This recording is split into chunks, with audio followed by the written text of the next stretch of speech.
दफन 17। साहिल और अनिकेत अचानक चौंकते हुए टैंक से बाहर निकलते हुए देखते हैं, ये क्या हो रहा है? यहाँ इतना हंगामा क्यों मचा रखा है? वह देखता है कि वहाँ मजदूर, स्थानीय लोग और खुदाई स्थल के कुछ लोग आपस में बहस कर रहे हैं। कुछ मजदूर घबराए हुए दिखते हैं।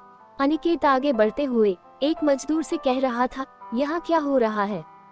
ये हंगामा क्यों मचा है? मजदूर घबराए हुए स्वर में, साहब, हमें यहाँ काम नहीं करना, ये जगह ठीक नहीं है। यहाँ कुछ तो है जो हमें नहीं दिखता पर महसूस होता है। अनिकेत भावे सिकोड़ता हुआ, क्या मतलब? साफ साफ बताओ। दूसरा मजदूर डरते हुए, साहब, जब से हमने खुदाई शुरू की है अजीब अजीब घटनाएं हो रही है। कल रात तो एक आदमी को किसी ने पीछे से खींच लिया, पर जब पलटे तो वहाँ कोई नहीं था। और आज हमने। मजदूर हिचकिचाते हुए रुक जाता है। अनिकेत धैर्य से पूछता है, क्या देखा तुमने? बोलो। साहिल भी बीच में बोलते हुए, डरो मत, सच सच बताओ। मजदूर कांपते हुए कहने लगा, आज हमने खुदाई में एक ऐसा पत्थर देखा जिस पर खून के धब्बे थे, और वो पत्थर अपने आप हिल रहा था। अनिकेत और साहिल दोनों एक दूसरे को देखते हैं। अनिकेत आगे आता हुआ कहता है, यहाँ सब लोग शांत हो जाएं, मैं इस मामले की पूरी जांच करूंगा। खुदाई का काम अभी बंद कर दो। साहिल, चलो उस पत्थर को देखते हैं। साहिल और अनिकेत खुदाई स्थल की ओर बढ़ते हैं, जहाँ एक बड़ा सा पत्थर रखा हुआ था।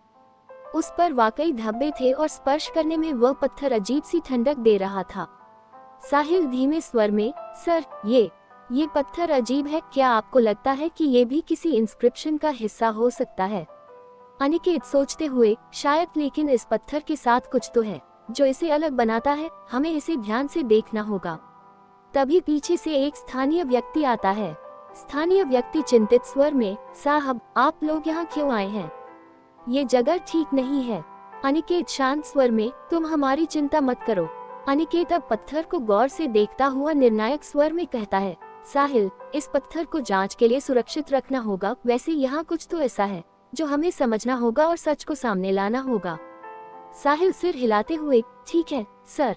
इसके बाद अनिकेत और साहिल पत्थर को एक अस्थायी शेल्टर में सुरक्षित रखने को कहते हैं। मजदूर डरते डरते उनकी बात मान लेते हैं। इसके कुछ समय बाद मजदूर और स्थानीय लोग सब जा चुके थे। चारों ओर सन्नाटा था, जिसमें सिर्फ हल्की हवा की सरसराहट सुनाई दे रही थी।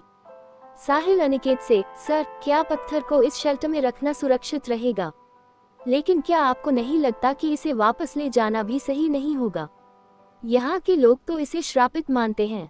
अनिकेत गंभीर लहजे में, साहिल, विज्ञान और अंधविश्वास में फर्क करना जरूरी है। हम इसे कल सुबह साथ लेकर जाएंगे।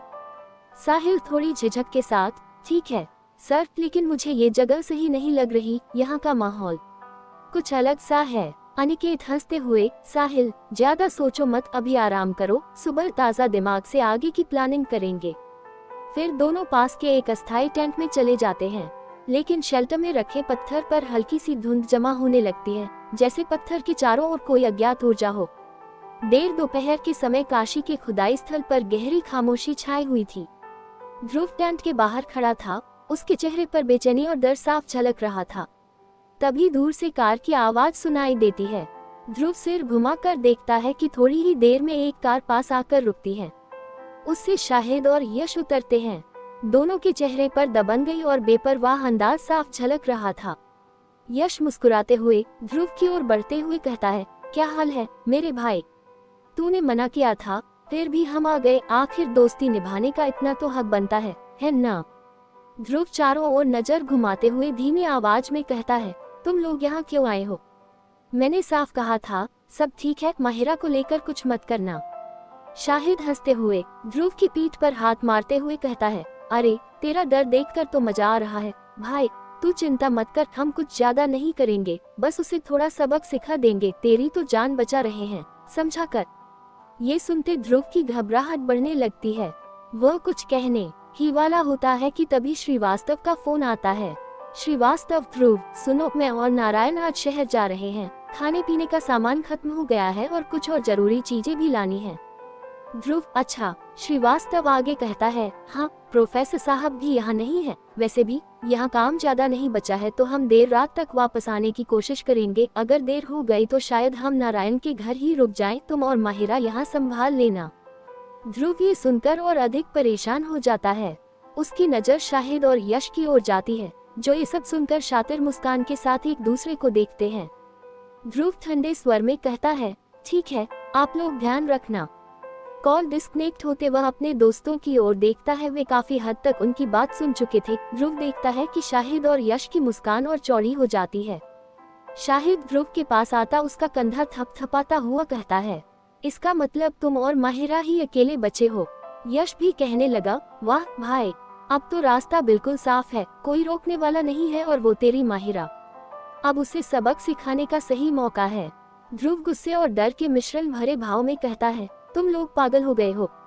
मैंने कहा ना, कुछ मत करना, मैं पहले ही परेशान हूँ। शाहिद आंखें घुमाते हुए, अरे तुझ में हिम्मत नहीं है ध्रुव, लेकिन हम तो आए ही कुछ करने हैं। अब देख असली खेल कैसे खेला जाता है, तू बस चुपचाप बैठ और तमाशा देख। ध्रुव दांत भींचे हुए कहता है, तुम लोग मेरी बात क्यों नहीं समझ रहे? पिछली बार भी मैं सिर्फ तुम लोगों की वजह से फंसा था। उस लड़की के साथ तुम दोनों ने कांड किया और साला फोकट में मेरा नाम आ गया। असल में मुझे तुम लोगों के संग होना ही नहीं चाहिए था। यश अब आगे आता हुआ कहता है, तू ये क्यों कहता कि तेरी फट रही थी? समय तो था पर तुझसे कुछ हुआ ही नहीं। देख अब कि हम तुझे पहला मौका देंगे। इस पर शाहिद बिन आवाज के हंस पड़ता है। यहाँ कोई मजाक चल रहा है क्या?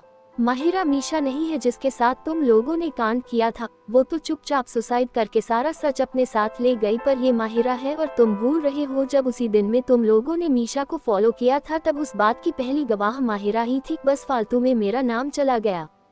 ध्रुव की बात सुनते शाहिद अब उसके सीने पर हाथ मारता हुआ कहता है, साले तू कहीं से भी मर्द बचा भी है। देख माहिरा बार बार हमें उकसा रही है। अगर वो ऐसा नहीं करती तो हम तो खुद ही उस कांड को भूल चुके थे। इस पर ध्रुव कुछ कहने वाला था, उससे पहले ही शाहिद फिर बोल उठा, अब तू अपनी बकवास छोड़कर हमारी सुन। आज रात अगर उसने कोई नाटक नहीं किया तो हम भी चुपचाप चले जाएंगे। हमें भी फालतू में समय बर्बाद करने का समय नहीं है। अब चल बता कहाँ ठहरे। शाहिद की बात सुनते ध्रुव बेचैनी से इधर उधर देखता है, लेकिन उसे कोई रास्ता नहीं सूझता। आखिर वह अपने दोस्तों को लिए टेंट की ओर आता है। तभी माहिरा टेंट से बाहर आती वहां आती है। वह शाहिद और यश को देखकर ठिठक जाती है, फिर सीधे ध्रुव की ओर बढ़ती है। उसके चेहरे पर गुस्सा और व्यंग्य साफ झलक रहा था।